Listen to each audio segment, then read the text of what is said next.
અલગ અલગ પ્રકારથી શરદીય નવરાત્રિને ઉજવવાની પરંપરાઓ છે. જ્યાં સુધી ગુજરાતની વાત કરીએ તો આ ઉત્સવ માં આદ્ય શક્તિના આરાધનાનો છે. આદ્ય શક્તિની આરાધનાના માધ્યમથી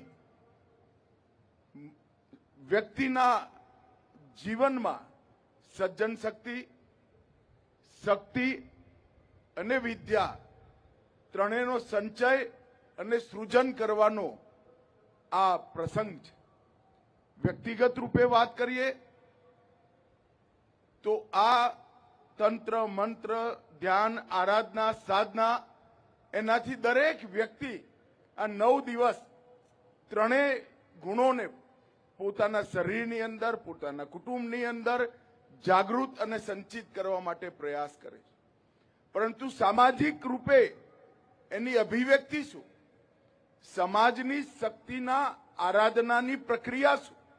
અને કદાચ એટલા માટે જ સમગ્ર સમાજના આધુનિક અને સમગ્ર સમાજની સામૂહિક શક્તિ આરાધના માટે આ નવરાત્રિના ઉત્સવનો પ્રારંભ આપણા પૂર્વજોએ કર્યો છે.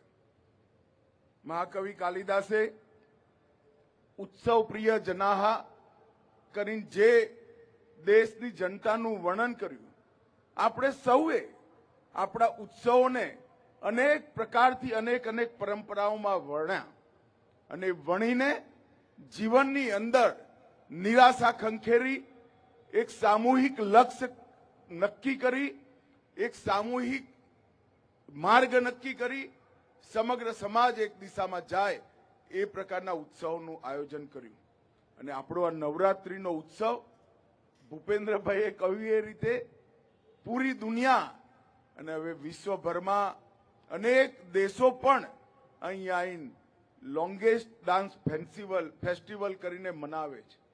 પરંતુ આપણે સૌ પારંપરિક રીતે શેરી ગરબા, સામૂહિક ગરબા અને અલગ અલગ ઉત્સવોના ગરબાથી એને મનાવીએ છીએ.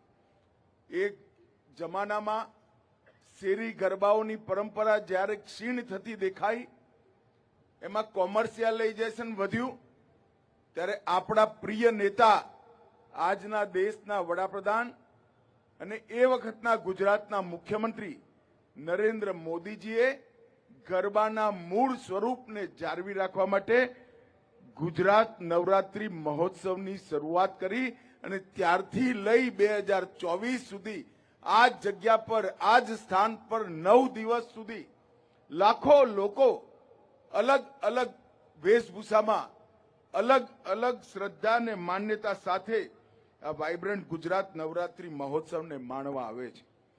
જ્યારે આ વખતના ગરબાની અંદર 3 પ્રકારના રાસ ગરબા આ 9 દિવસમાં અહીંયા થશે. માં દુર્ગા માટે, માં લક્ષ્મીની આરાધના માટે અને સરસ્વતી જે જ્ઞાન અને કલાની દેવી છે એની આરાધના માટે થશે. મિત્રો, એક પ્રકારથી ગુજરાત અને ગરબો એ બંનેને છૂટા પાડી શકાય એ વાત નથી. જ્યાં જ્યાં ગુજરાતી હોય ત્યાં ગરબો થતો હોય અને જ્યાં જ્યાં ગરબો થતો હોય ત્યાં ગુજરાત હોય. અને એટલા માટે જ યુનેસ્કોએ માનવતાની એક અમૂર્ત સાંસ્કૃતિક વિરાસત તરીકે આપણા ગરબાને ઘોષિત કર્યો છે. અને એના પછી દુનિયાભરમાંથી ગરબાના મતલબને સમજવા માટે, ગરબાના સારને સમજવા માટે અનેક લોકો પ્રયાસ. ગરબાનો મતલબ સંસ્કૃત શબ્દ ગર્ભથી અપભ્રંશ થતા થતા ગરબા સુધી પહોંચેલો આ શબ્દ એ સૃજનતાનું લક્ષ્ય છે, સૃજનતાનું પ્રતીક છે.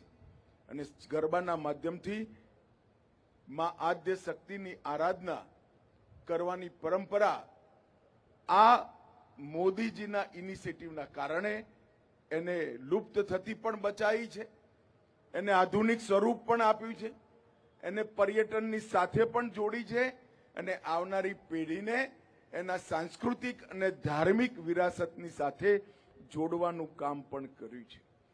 માં દુર્ગાની ભક્તિની સાથે જોડાયેલી આ 9 દિવસની શક્તિ આરાધના ગુજરાતમાં અમસ્તા જ એક મહાઉત્સવ નથી. ગુજરાતની અંદર અંબાજી મંદિર, પાવાગઢ સ્થિત માં કાળીનું મંદિર, બહુચરાજી મંદિર અને અમદાવાદના કુળદેવી ભદ્રકાલીનું મંદિર, આ ચારેય સ્થાનો. Welcome to K Mall, a premium project by Kaleem Group. Book now.